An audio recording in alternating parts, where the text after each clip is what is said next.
ತಂದೆ ಮಾಗಡಿ, ತಾಯಿ ಬೆಂಗಳೂರು. ನಾನು ಹುಟ್ಟಿದ್ದು ಬೆಂಗಳೂರು.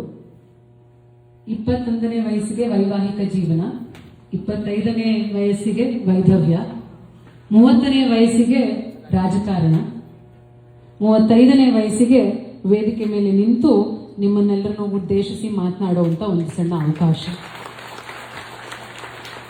ಬಹುಶಃ ನಾನು ಯಾಕೆ ನನ್ನ ತಂದೆ ಮಾಗಡಿ ಮೂಲ, ತಾಯಿ ಬೆಂಗಳೂರು ಮೂಲ ಅಂತ ಹೇಳಿದೆ ಅಂದರೆ, ಜೀವನದಲ್ಲಿ ಏನೆಲ್ಲ ಕಷ್ಟ ಬಂದರೂ ಕೂಡ ಗಟ್ಟಿಯಾಗಿ ನಿಲ್ಬಹುದು ಅಂತ ಅನ್ನೋದಕ್ಕೆ ತಂದೆ ತಾಯಿ ಅಂದರು ಎಷ್ಟು ಕಾರಣ ಇರ್ತಾರೋ, ಅವರ ಮೈಯಲ್ಲಿ ಹರಿತಾ ಇರೋ ರಕ್ತನೂ ಕೂಡ ಅಷ್ಟೇ ಕಾರಣ. ನಾನು ಎಷ್ಟೇ ಆದರೂ ಮಾಗಡಿ ಮೂಲದ ಹೆಣ್ಮಗಳು, ಕೆಂಪೇಗೌಡರು ಒಂದು ಹೆಣ್ಮಗಳು, ಹಾಗೆ ಬೆಂಗಳೂರನ್ನ ಕಟ್ಟಿರೋಂಥ ಕೆಂಪೇಗೌಡರ ರಕ್ತದ ಒಂದು ಸಮುದಾಯದಲ್ಲಿ ಬಂದಿರುವಂಥ ಹೆಣ್ಮಗಳು. ಆ ಗಟ್ಟಿತನ ನನಗಿದೆ ಅಂತ ಹೇಳಲಿಕ್ಕೆ ನಾನು ನಿಮಗೆ ಅದೊಂದು ಸಣ್ಣದು ಉದಾಹರಣೆ ಹೇಳಿದೆ.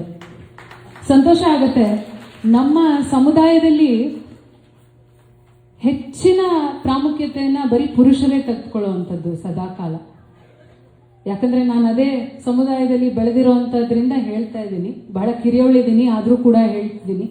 ನಮ್ಮಲ್ಲಿ ಹೆಂಗೆ ಅಂದರೆ, ತಂದೆ ತಾಯಿ ವಯಸ್ಸಿಗೆ ಬರೋವರೆಗೂ ತಂದೆ ತಾಯಿಯ ಅಡಿಯಲ್ಲಿ ಹೆಣ್ಣುಮಕ್ಕಳನ್ನ ಬೆಳೆಸೋವಂಥದ್ದು.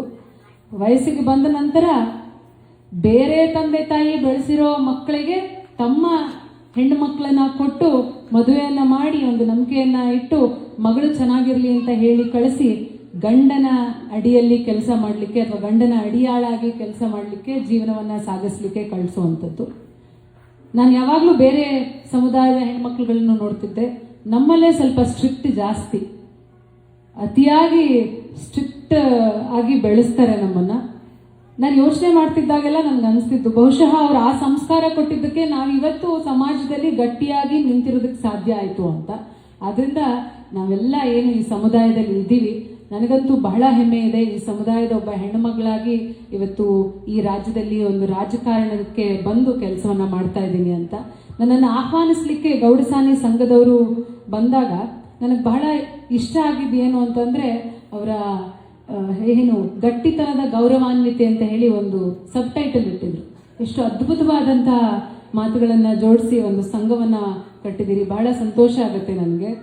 ಗಟ್ಟಿತನ ಇರುತ್ತೆ, ಗೌರವವನ್ನು ಉಳಿಸ್ಕೊಂಡು ಗಟ್ಟಿತನವನ್ನು ಕಾಪಾಡೋದಿದೆಯಲ್ಲ, ಅದು ಬಹಳ ದೊಡ್ಡ ವಿಷಯ. ಹಾಗಾಗಿ ಈ ಸಂಘದ 1 ವರ್ಷದ ಸಂಭ್ರಮಾಚರಣೆಯ ಅಂಗವಾಗಿ ನನಗೂ ಕರೆದು ಒಂದು ಅವಕಾಶವನ್ನು ಮಾಡಿಕೊಟ್ಟು ನಿಮ್ಮನ್ನೆಲ್ಲರನ್ನು ಭೇಟಿ ಮಾಡಲಿಕ್ಕೆ ಅವಕಾಶವನ್ನು ಮಾಡಿಕೊಟ್ಟಂತಹ ಈ ಸಂಘಕ್ಕೆ ನಾನು ತುಂಬ ಹೃದಯದ ಧನ್ಯವಾದಗಳನ್ನು ಹೇಳಲಿಕ್ಕೆ ಬಯಸ್ತಾ, ನಾನು ಒಬ್ಬ ಹೆಣ್ಮಗಳಾಗಿ ನನಗೆ ಯಾವಾಗಲೂ ಅನಿಸೋದು, ಇವತ್ತು ಬಹಳಷ್ಟು ಜನ ಹೆಣ್ಮಕ್ಳು ಎಲ್ಲ ಕಟ್ಟೋಲೆಗಳನ್ನು ಮೀರಿ ಮುಂದೆ ಸಾಗ್ತಿದ್ದಾರೆ. ಎಲ್ಲ ಕ್ಷೇತ್ರಗಳಲ್ಲೂ ಕೂಡ ಹೆಣ್ಮಕ್ಳು ಇವತ್ತು ನಾವು ಯಾರಿಗೂ ಕಮ್ಮಿ ಇಲ್ಲ, ಬರೀ 4 ಗೋಡೆಗಳಲ್ಲಿ ಅಡುಗೆ ಮನೆಗೆ ಮಾತ್ರ ನಾವು ಸೀಮಿತರಾಗಿಲ್ಲ, ಆಚೆಗಡೆನೂ ಕೂಡ ನಾವು ಎಲ್ಲ ಕ್ಷೇತ್ರಗಳಲ್ಲಿ ಸಾಧನೆಯನ್ನು ಮಾಡಬಹುದು ಅಂತ ಹೇಳಿ ಈಗ ಹೊರಗಡೆ ಬಂದು ಕೆಲಸವನ್ನು ಮಾಡ್ತಾ ಇದ್ದೀವಿ ಎಲ್ಲರೂ ಕೂಡ. ಆದರೆ ಒಂದು ನನಗೆ ಎಲ್ಲೋ ಅನಿಸೋದು ಅಂದರೆ, ನಮ್ಮ ಸಮುದಾಯದಲ್ಲಿ ಬಹಳಷ್ಟು ಪುರುಷರು ಏನು ಮಾಡ್ತಾರೆ, ಫ್ಯಾಮಿಲಿ ಬಿಸ್ನೆಸ್ ಅಂತ ಹೇಳಿ ಹೆಂಡತಿಯ ಹೆಸರಿನಲ್ಲಿ ಬಿಸ್ನೆಸ್ಸನ್ನು ಮಾಡ್ತಾರೆ. ಯಾಕೆ ಅಂದರೆ ಟ್ಯಾಕ್ಸ್ ಎಕ್ಸೆಂಪ್ಷನ್ ಸಿಗುತ್ತೆ ಅಂತ ಮಾಡ್ತಾರೆ. ಎಷ್ಟೋ ಜನ ಹೆಣ್ಮಕ್ಳಿಗೆ ಏನು ಬಿಸ್ನೆಸ್ ಇರುತ್ತೆ ಅಂತ ಗೊತ್ತಿಲ್ಲ, ಬಟ್ ಚೇರ್ಮನ್ ಅಂತ ಇರ್ತಾರೆ. ನಾನು ಅದಕ್ಕೆ ಎಲ್ಲದ ಕಡೆನೂ ಹೇಳ್ತೀನಿ ನಾನು, please just don't be sleeping partners in business, B active partners ಅಂತ. ಸೊ ನೀವು ಕೂಡ ಹೋಗಿ ನಿಮ್ಮ ಏನು ಜವಾಬ್ದಾರಿಯನ್ನು ಕೊಟ್ಟಿದ್ದಾರೆ, ದಯಮಾಡಿ ನಿಮ್ಮ ಜವಾಬ್ದಾರಿಯನ್ನು ಅರಿತು ಕೆಲಸವನ್ನು ಮಾಡಲಿಕ್ಕೆ ಪ್ರಯತ್ನ ಮಾಡಿ. ನಿಮಗೂ ಕೂಡ ಉತ್ತಮವಾದಂಥ ಸಪೋರ್ಟ್ ಖಂಡಿತವಾಗ್ಲೂ ಎಲ್ಲ ಕಡೆಯಿಂದನೂ ಸಿಗುತ್ತೆ. ಧ್ವನಿ ಇಲ್ಲದ ಹೆಣ್ಣು ಮಕ್ಕಳಿಗೆ ನೀವು ಕೂಡ ಸಹಾಯ ಮಾಡಿ ಅಂತ ಕೇಳ್ಕೊಳ್ತಾ, ನನಗೆ ಇನ್ನೊಂದು ವಿಶೇಷವಾಗಿ ಸಂತೋಷ ಆಗಿದ್ದು ಅಂದರೆ, ಇಡೀ ಜೀವನ ನಿಮ್ಮ ಮಕ್ಕಳನ್ನ ವೇದಿಕೆ ಮೇಲೆ ತಯಾರು ಮಾಡಿ ವೇದಿಕೆ ಮೇಲೆ ಹತ್ತಿಸ್ತಾ ಇರ್ತೀರಿ. ಇವತ್ತು ನಿಮಗೆ ವೇದಿಕೆ ಮೇಲೆ ಹತ್ತಿ ಎಲ್ಲ ಕೂಡ ನಿಮ್ಮ ಕಲೆಯನ್ನ ಪ್ರದರ್ಶನ ಮಾಡುವಂತ ಅವಕಾಶ ಸಿಕ್ಕಿದೆ. ಈ ಅವಕಾಶವನ್ನ ಮಾಡಿಕೊಟ್ಟಿರುವಂತ ಗೌಡಸಾನಿ ಸಂಘಕ್ಕೆ ನಾನು ತುಂಬ ಹೃದಯದ ಒಬ್ಬ ಹೆಣ್ಣು ಮಗಳಾಗಿ, ಸಮುದಾಯದ ಹೆಣ್ಮಗಳಾಗಿ ಕೃತಜ್ಞತೆಗಳನ್ನ, ಅಭಿನಂದನೆಗಳನ್ನ ಸಲ್ಲಿಸಲಿಕ್ಕೆ ಬಯಸ್ತೀನಿ. ಬಹಳ ಅದ್ಭುತವಾಗಿ ಹಾಡುಗಳನ್ನ ಹಾಡಿದ್ರು, ಹಾಗೆ ನೃತ್ಯ ಮಾಡ್ಲಿಕ್ಕೂ ಕೂಡ ಎಲ್ಲರೂ ತಯಾರಾಗಿ ಕೂತ್ಕೊಂಡಿದ್ದಾರೆ. ನಿಮ್ಮೆಲ್ರಿಗೂ ಕೂಡ ಶುಭ ಆಗಲಿ ಅಂತ ಕೇಳ್ಕೊಳ್ತಾ ನನ್ನನ್ನು ಕರೆದು ನಿಮ್ಮ ಜೊತೆ ಮಾತಾಡಲಿಕ್ಕೆ ಒಂದು ಅವಕಾಶ ಮಾಡಿಕೊಟ್ಟಂತಹ ಎಲ್ರಿಗೂ ಕೂಡ ತುಂಬ ಹೃದಯದ ಧನ್ಯವಾದಗಳನ್ನ ಹೇಳ್ತಾ ನನ್ನ ಮಾತು ಮುಗಿಸ್ತಿದ್ದೀನಿ. ನಮಸ್ಕಾರ. ವಿಡಿಯೋನ ಲೈಕ್ ಮಾಡಿ, ಚಾನಲ್ನ ಸಬ್ಸ್ಕ್ರೈಬ್ ಮಾಡಿ, ಬೆಲ್ ಬಟನ್ನ ಒತ್ತಿ. ಫೇಸ್ಬುಕ್ಕು, ಇನ್ಸ್ಟಾಗ್ರಾಮು, ಟ್ವಿಟ್ಟರ್ನಲ್ಲಿ ಫಾಲೋ ಮಾಡಿ, ಶೇರ್ ಮಾಡಿ, ಕಮೆಂಟ್ ಮಾಡಿ. ಧನ್ಯವಾದಗಳು.